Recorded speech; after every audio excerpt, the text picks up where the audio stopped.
आजच्या night out मध्ये तर मज्जा येईल.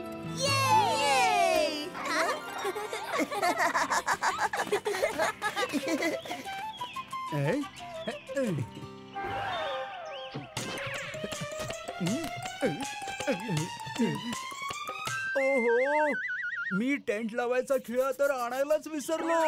अय्यो मी बाला नारळवाला, तुझ्याकडून एक पण काम नीट होत नाही काय रे? आता टेंट कसा लावायचा सांग सांग. तुम्ही लोक बाकीचं सामान काढा. टेंटचं काम तुम्ही माझ्यावर सोपवून द्या. अम्मा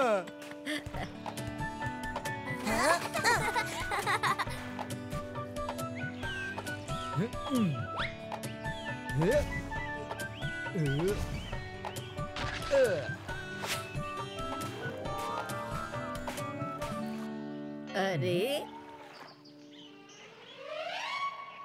हे तू काय केलंस उप्पी? काय अम्मा, कसा वाटला माझा देशी उपाय?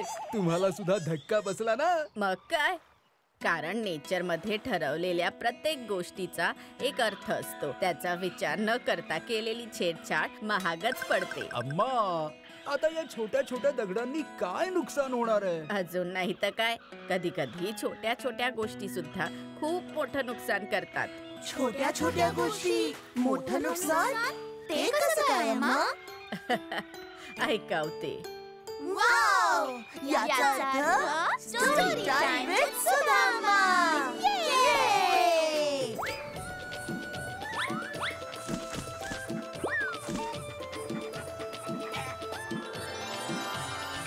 The island of statues. अनेक वर्षांपूर्वी दूर समुद्रामध्ये एक खूपच सुंदर आयलंड होता, जिथे मोठमोठली झाडं, सुंदर तलाव आणि गोड गोड पाण्याचे झरे होते.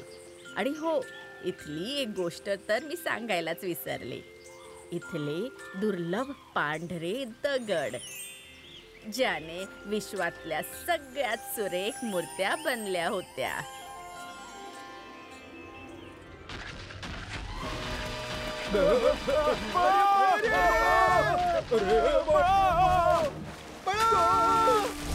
अरे, कोण आहे ज्याने या दगडांचा पाऊस सुरू केलाय? खाली उतर. ही कुठली पद्धत झाली दगड उतरवण्याची? माफ करा भाऊ, थोडा अजून उशीर केला असता तर दगडाच्या वजनानं माझी नाव बुडाली असती, म्हणून सूचना न देता असं करावं लागलं. खूपच विचित्र माणूस आहेस. अरे, कोणाचं डोकं फुटलं असतं म्हणजे? विचित्र मी आहे की तुमच्या बेटाचा नियम? असं कुठे ऐकलंय का की मूर्ती बनवायची खास कला शिकायची असेल तर स्वतःचे दगड स्वतः घेऊन या? मला सांगतायत, आधी तुमचे नियम ठीक करा, मग बोला. येतो मी. हे तर हा बरोबर बोलून गेला. आपल्या देशाच्या नियमातच गडबड आहे. दररोजच्या या दगडाच्या त्रासातून सुटका मिळवायची असेल तर आपल्याला महाराजांशी बोलावंच लागेल. तुम्ही तुमची समस्या सांगा. खरं तर बाब ही आहे महाराज की आपले राजकलाकार अमरसेन यांची मूर्तीची कला इतकी चर्चित आहे की दूर दूरहून लोक इथे त्यांच्याकडून मूर्तिकला शिकायला येत आहेत. पण ही तर आपल्यासाठी गर्वाची बाब आहे. यात समस्या काय आहे? समस्या ही नाहीये महाराज. समस्या आहे मूर्तिकला शिकण्याची अट. आणि अट अशी आहे की ज्याला ही कला शिकायची आहे त्याला त्याचा दगड स्वतः घेऊन यावा लागेल. आता या अटीमुळे आपल्या किनाऱ्यांवर दगडच दगड उतरत राहतात, ज्यामुळे आम्हाला व्यापार करायला खूप अडचण होते. मंत्री, आपल्या राज्यामध्ये दगडांची कमतरता आहे का? म्हणून कलाकारांकडूनच दगड मागवले जात आहेत? हे काय बोलत आहात महाराज? जिथे सोनं, चांदी, खाणं पिणं कुठल्याच गोष्टीची कमतरता नाहीये, तिथे दगडांची कमतरता कशी असेल महाराज? मग भानगड काय आहे? अमरसेनने काहीतरी विचार करूनच हा नियम बनवला असेल.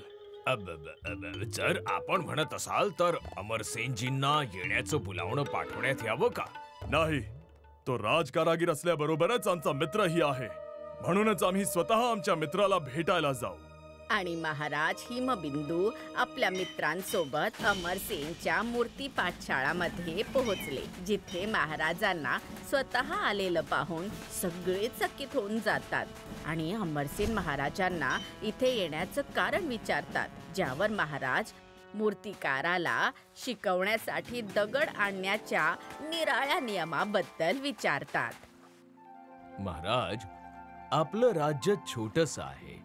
इथली माती, झाड, झुडप एवढंच नाही तर दगड सुद्धा निसर्गाची भेट आहे. आणि निसर्गाने सगळं काही खूप समजून उमजून बनवलं आहे. ही झाडं, झुडप, पाणी, डोंगर, दगड सगळं काही यांच्यापैकी एखाद्या गोष्टीशी पण केलेली छेडछाड निसर्गाचं संतुलन बिघडवू शकते. आणि मग इथे काहीच उरणार नाही. जर काही उरलंच नाही तर आपण येणाऱ्या पिढीला काय देणार? वाह अमरसेन वाह, आम्ही तुझ्या विचारांवर अति प्रसन्न झालो. आणि उरली बाब तुम्हा लोकांच्या समस्येची, तर मी लवकरच मूर्तिकारांचे दगड नेआण करण्यासाठी वेगळा किनारा बनवण्याची व्यवस्था करतो, ज्याने तुम्हा लोकांना कसलीही अडचण होणार नाही. धन्यवाद महाराज, ही तर खूप चांगली गोष्ट झालीये. महाराजांचा विजय असो. महाराजांच्या विजय न्यायावर असो. सगळे प्रसन्न झाले. जसं की राजाने सांगितलं होतं, दगड ने-आण करण्यासाठी वेगळा किनारा बनवण्यात आला, ज्याने व्यापारी पण त्यात व्यापार आनंदाने करायला लागले. काही वर्षांनंतर जेव्हा महाराज हिमाबिंदूच्या जागी त्यांचा मुलगा राजदीपने गादी सांभाळली, तेव्हा सगळं काही हळूहळू बदलायला लागलं. कारण महाराज हिमाबिंदू आणि नवीन महाराज राजदीपच्या विचार करण्याच्या पद्धतीमध्ये बराच फरक होता. त्यांचा प्रत्येक निर्णय केवळ फायद्यासाठीच असायचा. काही दिवसानंतर ज्यांनी आधी तक्रार केली होती त्यांनी पुन्हा मूर्तिकार अमरसेन आणि त्यांच्या दगड आणण्याच्या नियमांबद्दल राजदीपचे कान भरायला सुरुवात केली. अमरसेनला राज दरबारात हजर करण्यात यावं. क्षमा करा महाराज, ते तुमच्या पिताश्रींचे मित्र आहेत. तुम्ही त्यांच्याकडे स्वतः गेलं पाहिजे. आपले पिताश्री सुद्धा असंच करत होते.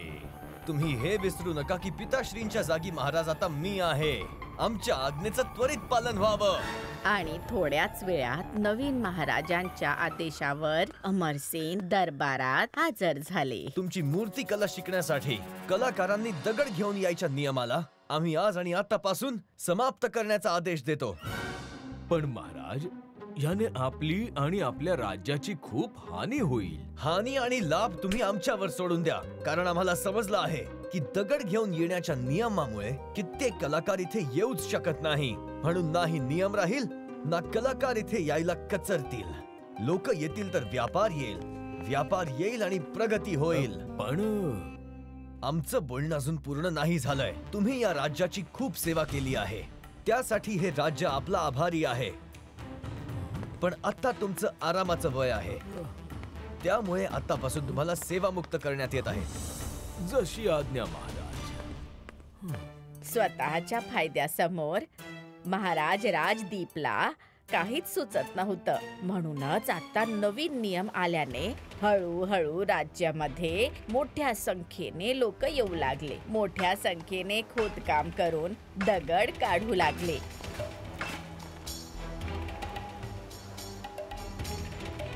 दगड काढल्याने झाडं पडायला लागली. खोदकामाच्या धूळ मातीने पिकं खराब व्हायला लागली. उकाडा वाढायला लागला. दुष्काळ पडायला लागला, ज्याच्यामुळे हळूहळू लोक बेट सोडून जायला लागली. आणि काहीच दिवसांमध्ये बेटावर दगडांच्या मूर्त्यांव्यतिरिक्त अजून काहीच उरलं नाही. आणि जसं की अमरसेनने महाराज हिमाबिंदूला सल्ला दिला होता की जर निसर्गाचं संतुलन बिघडलं तर सगळं काही संपून जाईल, आणि ते आज सत्यात उतरलं. अशा प्रकारे राजाच्या एका चुकीच्या निर्णयाने त्या सुखद बेटाला उजाड बनवून टाकलं आणि आनंदात राहणाऱ्या लोकांना आपलं घर सोडून जायला भाग पाडलं. तिकडे राजाच्या चुकीच्या निर्णयामुळे त्याला त्याचं राज्य सोडून जावं लागलं. इकडे वाटतंय की उप्पी काकाच्या चुकीच्या निर्णयामुळे आपल्याला टेंट सोडून जावं लागेल. उप्पी काका, अम्माने सांगितलं होतं ना की नदीच्या किनाऱ्यावरून दगड बाजूला करू नका. आता बघा, त्यामुळे पाणी टेंट मध्ये घुसतंय. Oh no! सॉरी अम्मा. अय्यो, आता आपण झोपणार कसे जी? बाबू चिरू चला.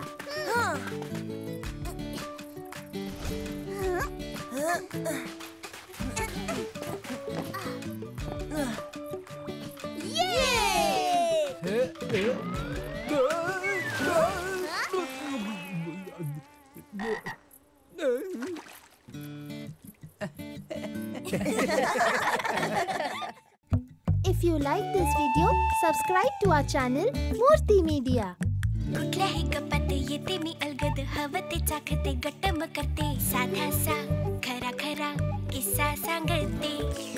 आलेच मी आंबट गोड घेऊनी, चुलबुली मुलगी मी आहे आजी बाई.